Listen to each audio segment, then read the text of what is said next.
Salam damai sejahtera kepada Anda semua, dimanapun Anda berada. Mari kita melanjutkan pembahasan FKKP mengenai faktor-faktor vital bagi pemulihan kehidupan gereja. Kita memasuki berita yang kelima, faktor kesehatian yang sejati. Saudara-saudari, ini meneruskan berita yang lalu mengenai bagaimana di dalam tubuh Kristus memiliki hubungan dengan Kristus sebagai Sang Kepala di dalam perkara otoritas. Bagaimana Kristus dengan otoritas ilahi bekerja di dalam tubuhnya. Hasilnya adalah supaya tubuh dengan Sang Kepala memiliki keesaan yang sejati. Dan juga ada satu pelaksanaan di dalam keesaan ini, yaitu kesehatian antar anggota tubuh. Saudara-saudari, faktor kesehatan ini sangat penting. Karena tanpa kesehatan, maka tidak ada kehidupan yang normal. Mari kita melihat bagian-bagian di dalamnya. Makna kesehatan dalam penghidupan gereja. Efesus pasal 4 ayat 3-4, dan berusahalah memelihara kesatuan roh oleh ikatan damai sejahtera. Satu tubuh dan satu roh, sebagaimana kamu telah dipanggil kepada satu pengharapan yang terkandung dalam panggilanmu. Kisah Para Rasul pasal 1 ayat 14, mereka semua bertekun dengan sehati dalam doa bersama-sama dengan beberapa perempuan serta Maria ibu Yesus dan dengan saudara-saudara Yesus. Kesehatian yang sejati dalam gereja adalah pelaksanaan keesaan tubuh yang adalah keesaan roh. Saudara-saudari, di dalam Efesus pasal 4 ayat 3-4, ini adalah tulisan Rasul Paulus kepada gereja di Efesus agar mereka betul-betul memiliki penghidupan gereja di dalam kesehatian. Mereka telah disatukan dengan Kristus sebagai Sang Kepala di dalam keesaan. Namun keesaan ini perlu dilaksanakan di dalam perkara yang praktis, yaitu kesehatian. Dikatakan dalam Efesus pasal 4, bagaimana mereka di dalam satu tubuh memiliki satu roh dan juga memiliki satu pengharapan. Karena itu, bagaimana penghidupan gereja bisa terbangun, diperlukannya satu kesehatian. Ciri-ciri kehidupan gereja sebermula adalah pelaksanaan kesehatian. Di dalam Kisah Rasul pasal 1 ayat 14, bagaimana 120 orang mereka berkumpul berdoa dengan sehati untuk menerima janji Bapa. Dan setelah mereka menerima pencurahan Roh Kudus, di dalam Kisah Rasul pasal 246, mereka dengan bertekun, dengan sehati, berkumpul tiap-tiap hari dalam bait Allah. Mereka memecahkan roti di rumah masing-masing secara bergilir dan makan bersama-sama dengan gembira dan dengan tulus hati. Saudara-saudari, penghidupan gereja sebermula, yaitu gereja di Yerusalem, biarlah ini menjadi teladan bagi kita hari ini. Bagaimana gereja yang diberkati Tuhan, yaitu karena mereka dengan sehati, bertekun, dengan sehati dan dengan tulus hati. Mereka berkumpul, memecahkan roti, dan mereka makan bersama-sama dengan gembira. Saudara-saudari, inilah ciri-ciri kehidupan gereja sebermula, dan kiranya kita juga bisa mengikuti teladan sedemikian. Kesehatian seperti jantung. Bila kehidupan gereja mengalami masalah kesehatian, maka seperti mengalami serangan jantung yang membahayakan kehidupan.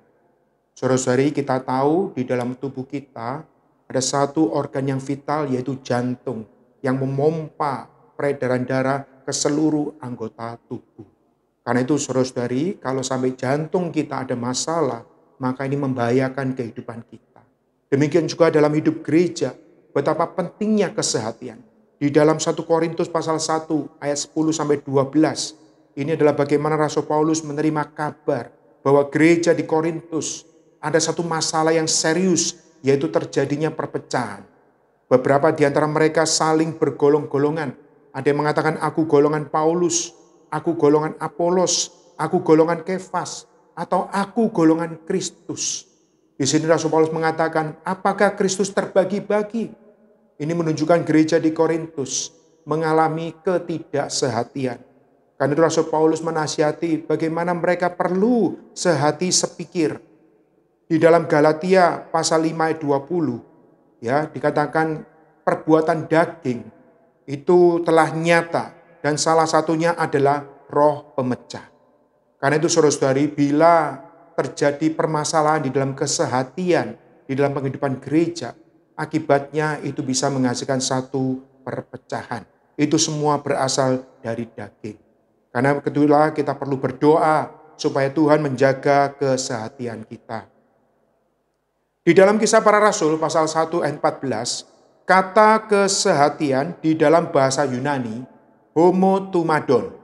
Homo artinya sama, tumadon dari kata tumos artinya jiwa atau hati, atau di dalam bahasa kesehatan disebut detak jantung. Maka kita lihat homotumadon itu adalah satu hati, sejiwa, selaras di dalam pikiran, tekad, dan emosi. Di dalam Kisah Rasul pasal 1 ayat 14, ini adalah bagaimana 120 orang yang berdoa dengan sehati. Mereka berdoa dengan satu detak yang sama. Mereka menantikan janji Bapa dengan penuh semangat, dengan penuh kegairan, dengan penuh pengharapan. Tidak ada satupun yang menganggur. Semuanya di dalam kesehatian untuk meminta dan menggenapkan janji Bapa. Karena itu terwujud di dalam Kisah Rasul pasal 2 ayat 46. Bagaimana mereka bertekun dan sehati di dalam bait Allah, di dalam pengajaran para rasul. Di dalam Roma pasal 15 ayat 6 juga dikatakan, sehingga dengan satu hati dan satu suara kamu memuliakan Allah dan Bapa Tuhan kita Yesus Kristus. Saudara-saudari, kita perlu diselaraskan pikiran kita, tekad kita, dan emosi kita satu sama lain di dalam kesehatian untuk dan juga dengan satu suara untuk memuliakan Allah.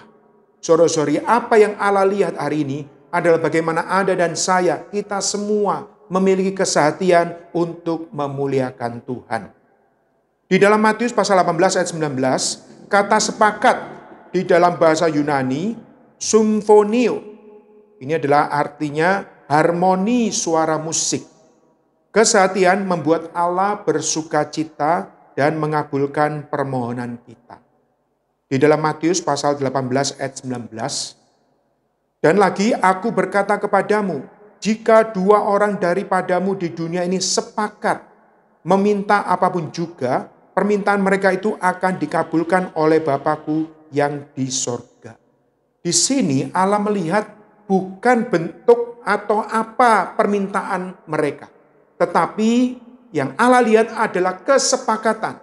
Ini dikatakan symphonio, adalah seperti satu orkestra yang terdiri dari berbagai macam alat musik, tetapi dimainkan begitu harmoni sehingga terdengar begitu selaras, memiliki satu lagu yang indah. Di dalam hal ini, di dalam Matius pasal 18-19, maka permohonan dari 2-3 orang yang berdoa itu, di mana mereka sepakat membentuk satu keharmonian, maka ini didengar oleh Allah dan Allah segera mengabulkan apa yang menjadi permohonan mereka. Di dalam Kisah Para Rasul pasal 5 ayat 9, kata symphonio ini dipakai dalam arti yang negatif, yaitu kisah mengenai Ananias dan Safira, di mana mereka sepakat, tetapi sepakatnya adalah mendustai Roh Kudus. Akhirnya kedua orang ini, Ananias dan Safira, meninggal. Saudara-saudari, betapa pentingnya kesehatian ini. Kalau kita pakai kesehatan di dalam arti yang positif, maka ada satu tindakan Allah yang luar biasa mengabulkan permohonan kita. Tapi kalau kesehatan ini dipakai secara negatif, juga ada satu perkara yang serius, yaitu bagaimana contohnya Ananias dan Safira yang meninggal. Mari kita lihat bagian selanjutnya, faktor penopang kesehatian dan praktek kesehatian. Kisah Para Rasul pasal 2 ayat 42. Mereka bertekun dalam pengajaran rasul-rasul dan dalam persekutuan, dan mereka selalu berkumpul untuk memecahkan roti dan berdoa. Filipi pasal 1 ayat 27, hanya hendaklah hidupmu berpadanan dengan Injil Kristus, supaya apabila aku datang, aku melihat, dan apabila aku tidak datang, aku mendengar, bahwa kamu teguh berdiri dalam satu roh, dan sehati sejiwa berjuang untuk iman yang timbul dari berita Injil. Efesus pasal 3 ayat 17, sehingga oleh imanmu Kristus diam di dalam hatimu dan kamu berakar serta berdasar di dalam kasih. Faktor penopang kesehatian adalah bertekun di dalam ajaran para rasul. Kita tahu gereja mula-mula yaitu gereja di Yerusalem. Bagaimana mereka di dalam kesehatian, apa yang mereka persekutukan atau apa yang mereka bicarakan di dalam mereka berkumpul bersama-sama maupun di rumah masing-masing adalah mereka bertekun di dalam ajaran para rasul. Saudara-saudari, inilah ajaran para rasul seperti satu sirkulasi di dalam tubuh yang bisa membuat seluruh anggota tubuh bisa bertumbuh bersama, bisa di dalam kesehatian. Di dalam Kisah Rasul pasal 2 ayat 42 dan 46. Bagaimana mereka bertekun dengan sehati dan memecahkan roti. Saudara-saudari, ini yang membuat gereja di Yerusalem menjadi gereja yang pertama, jadi gereja diberkati oleh Allah. Para rasul mengajarkan hal yang sama kepada semua orang saleh di segala tempat dan di semua gereja. Saudara-saudari, pengajaran para rasul ini haruslah menjadi satu sirkulasi yang menjaga kesehatian di antara gereja-gereja lokal. Di dalam 1 Korintus pasal 4 ayat 17 dikatakan, justru itulah sebabnya aku mengirimkan kepadamu Timotius yang adalah anakku yang kekasih dan yang setia dalam Tuhan. Ia akan memperingatkan kamu akan hidup yang kuturuti dalam Kristus Yesus, seperti yang kuajarkan di mana-mana di dalam setiap jemaat. Ini ada satu contoh bagaimana Paulus mengutus Timotius. Kemanapun Timotius pergi, apa yang dipersekutukan, apa yang diajarkan, ini adalah satu pengajaran para rasul. Inilah menjaga gereja-gereja di dalam kesehatian. Di dalam Matius pasal 28 ayat 19 dan 20, Tuhan Yesus sendiri secara langsung berkata, jadikanlah semua bangsa muridku, baptislah mereka dalam nama Bapa dan Anak dan Roh Kudus, dan ajarlah mereka melakukan segala sesuatu yang telah kuperintahkan kepadamu. Bagaimana semua bangsa dijadikan murid Tuhan, ternyata dikatakan di sini, kita perlu mengajarkan mereka segala sesuatu yang kuperintahkan kepadamu. Di sini terlihat bagaimana apa yang dikatakan oleh Tuhan perlu disampaikan kepada setiap orang, kepada setiap gereja dengan perkataan yang sama. Saudara-saudari, inilah yang menjaga kesehatian. Kita mempraktekkan kesehatian dengan belajar dalam satu roh, dengan satu jiwa yang diselaraskan dengan Kristus. Saudara-saudari, Anda dan saya dengan Anda tidak bisa dipaksakan atau berusaha sehati. Di sini kita melihat bagaimana untuk mempraktekkan kesehatian, maka menurut Filipi pasal 2 ayat 2 dan 5, itu bagaimana kita perlu menaruh pikiran dan perasaan yang terdapat juga dalam Kristus Yesus. Pikiran saya perlu diresap jenuhi oleh pikiran Kristus. Pikiran Anda, pikiran kita semua perlu terlebih dahulu diselaraskan kepada pikiran Yesus Kristus. Dengan demikian kita bisa saling sehati. Saudara-saudari, inilah dikatakan untuk mempraktekkan kesehatian perlu semua roh jiwa diselaraskan dengan Kristus. Di dalam roh kita kelihatannya tidak ada masalah karena Anda dan saya sudah menerima hayat Tuhan. Tetapi di dalam jiwa, pikiran, tekad, dan emosi.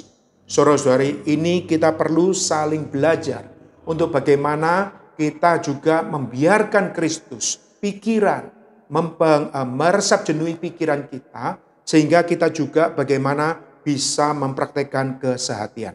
Di dalam pekerjaan Tuhan, dalam kehidupan gereja, faktor perusak terbesar adalah opini manusia.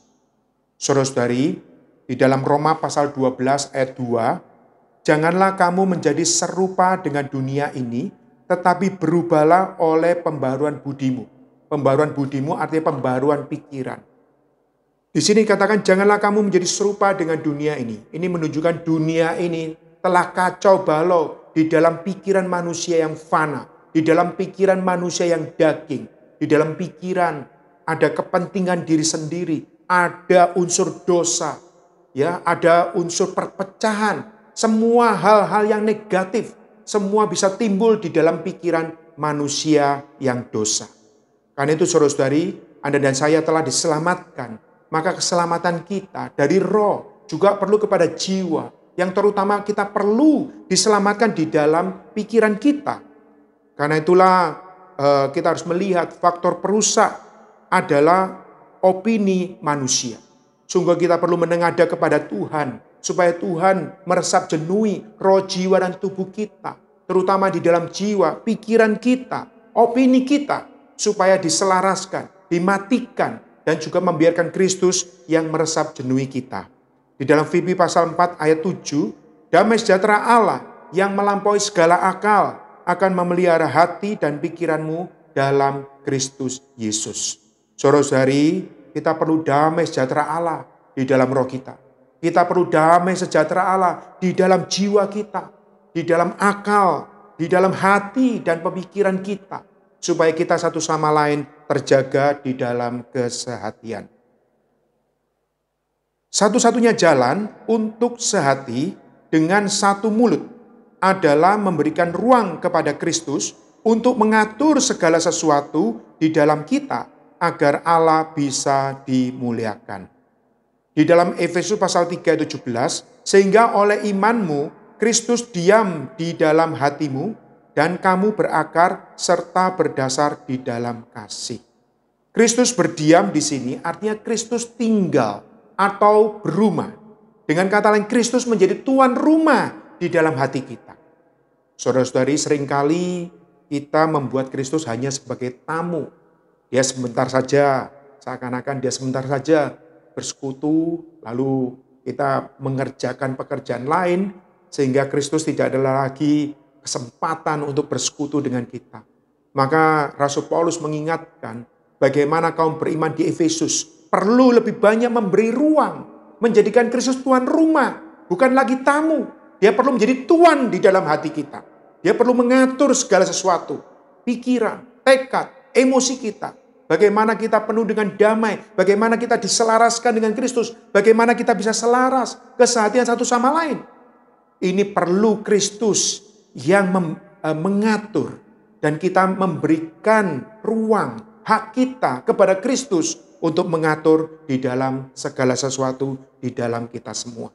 Sehingga saudara-saudari akhirnya ini akan menjadi satu pertumbuhan hayat, satu kemuliaan bagi Allah.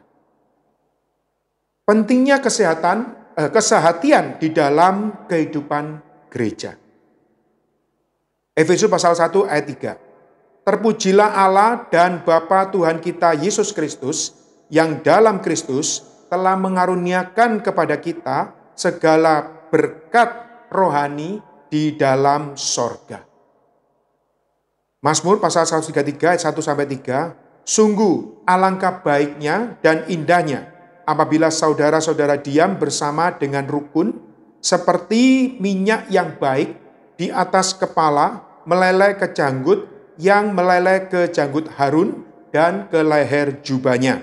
Seperti embun gunung Hermon yang turun ke atas gunung-gunung Sion, sebab kesanalah Tuhan memerintahkan berkat kehidupan untuk selama-lamanya. Kesehatian adalah kunci utama bagi setiap berkat dalam perjanjian baru.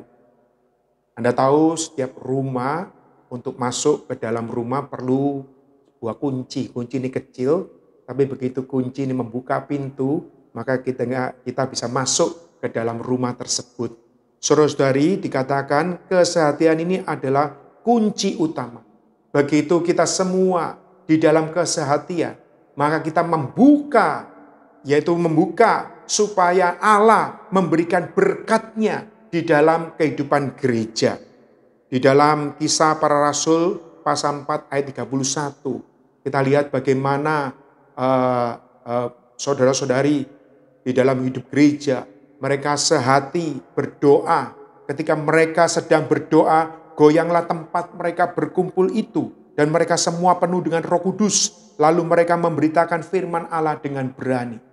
Dengan kesehatian mereka berdoa, maka Allah mencurahkan berkat, keberanian, firman untuk supaya mereka bisa memberitakan Injil, sehingga firman Tuhan bisa disebar luaskan.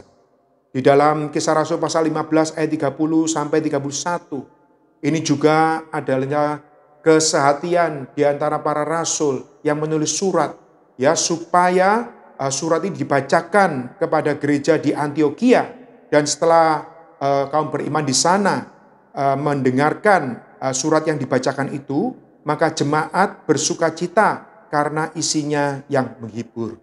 Di mana ada kesehatian, ada keputusan Allah dan Roh Kudus dengan orang-orang kaum beriman, maka ada satu berkat yang dicurahkan. Kita mendambakan kehidupan gereja penuh dengan berkat Allah. Maka pentingnya kita memelihara kesehatian. Di dalam Mazmur 133, ini adalah ayat yang bagus sekali. Bagaimana Daud berdoa supaya bagaimana orang-orang Israel saat itu, bangsa Israel menjadi bangsa yang hidup dengan rukun, supaya ada satu minyak yang tercurah dari yang dicurahkan ke atas kepala Harun sampai turun ke leher jubahnya. Saudara-saudari, ini menunjukkan keesaan, kesehatian akan memberikan ruang dan ada satu berkat yang tercurah. Di sini Daud juga mengapresiasi seperti Tuhan yang memerintahkan berkat kehidupan sampai selama-lamanya. Saudara-saudari, di dalam kesehatian ada hayat. Di dalam kesehatian kita akan bertumbuh di dalam hayat, kita menikmati Kristus lebih banyak di dalam hayat. Di dalam Roma pasal 15 ayat 29, dan aku tahu bahwa jika aku datang mengunjungi kamu, aku akan melakukannya dengan penuh berkat Kristus. Saudara-saudari, betapa Anda dan saya membutuhkan berkat Allah. Karena itulah baik-baiklah kita menjaga di dalam kesehatian. Dimulai dengan keluarga kita. Suami dan istri perlu ada kesehatian. Orang tua dengan anak-anak perlu ada kesehatian. Di dalam keluarga kecil yang sehati, maka kehidupan gereja juga akan penuh dengan kesehatian dan akan penuh dengan berkat Allah. Semoga berita ini menguatkan Anda dan saya. Kita semua betul-betul hidup dalam gereja, di dalam kesehatian yang sejati. Mulia bagi Tuhan. Amin.